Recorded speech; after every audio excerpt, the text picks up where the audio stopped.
What's going on, America? It's your boy, Big Brother Hez. Barbershop Sports is in the building. Barbershopsports.com. Barbershop Sports on Blog Talk Radio. We are representing. First off, before I got off into the playoffs, I want to talk to Jordy Nelson of the Green Bay Packers, number 87. I told you on the next video that I was going to remember who you are. I saw you in the playoff game, championship game. You represented. I will never forget it again.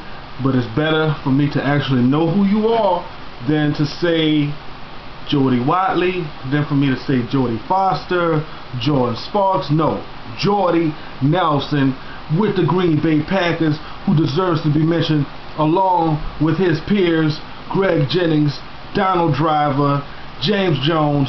All you boys are doing your thing. Shout out to that offense. Hell of a game. First half, Green Bay clearly showed that they wanted to be in that Super Bowl. They came out smoking hot, dissecting the Bears secondary.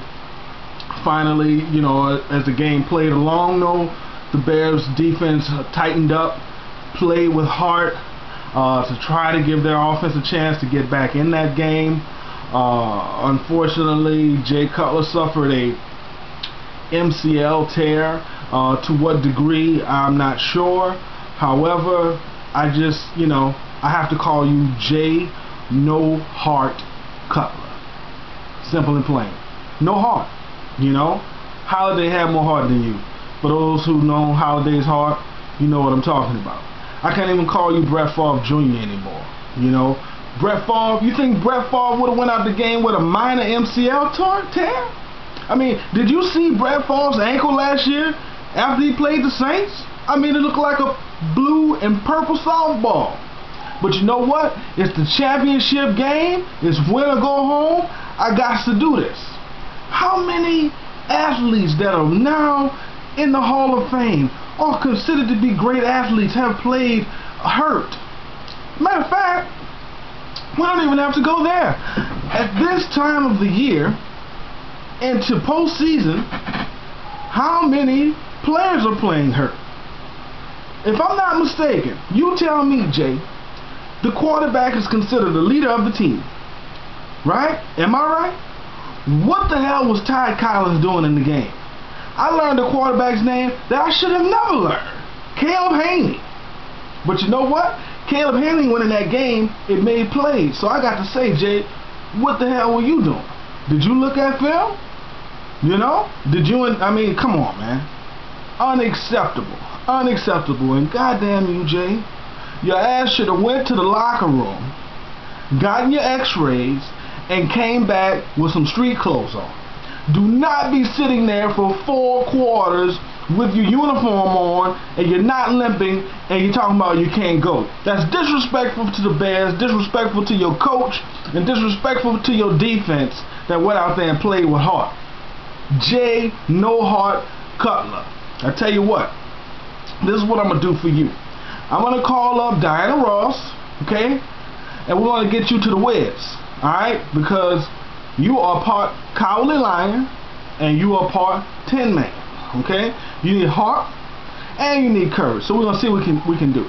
If Diana Ross won't do, I'll find you a white Dorothy and we will take you to the Wizard. But whatever it takes, you have got to get it together if you expect to be a leader of men and a franchise quarterback. In this Packers, in the Steelers-Jets game, just give you an example. Mark Pouncey, Pro Bowl center, got his ankle rolled up. Went back for x-rays, came out, street clothes. We knew he was done. I'm looking at you in your uniform. You're not sitting with Mike Martz. You're not sitting with your quarterbacks. You're not helping the backup quarterbacks with film, with looking at pictures or whatever, giving suggestions. Your ass is just sitting there, not participating at all. You're done.